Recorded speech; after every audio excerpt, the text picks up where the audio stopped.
Hello mga lods. Ayun, for today's video. Kung nakikita nyo po, galing kami ng Matandayan sa kumain po kami sa baba.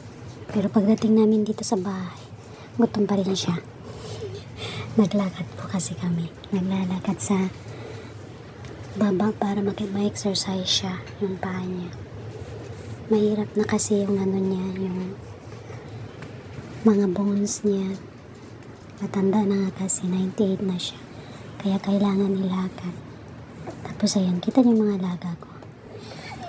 Ang kukulit na mga alaga ko. Kita niyo yan? Gusto rin kumain. Nagpiprepare ako dyan ng breakfast namin dalawa.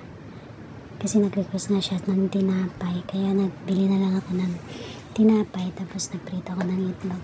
Ayan, kita niyo, kumakain na siya.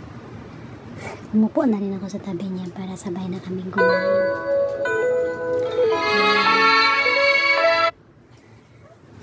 Kung nakikita niyo, ang sweet na mga alaga ko. Ang kukulit din ng mga alaga kong aso. Kita niyo guys.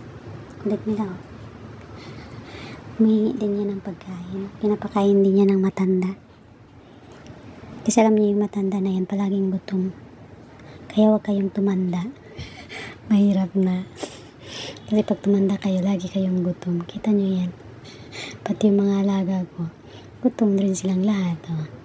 Ayun, humihingi din ng tinapay. Mahirap yung ganitong sitwasyon. Kasi palagi akong nagmamadali. Kumain na ako kasabay niya para magsabay-sabay na kaming dalawang matapos. Kasi kunan pa ng BP, painumin pa ng gamot. Kaya yun, kita nyo. Dapat yung alaga ko,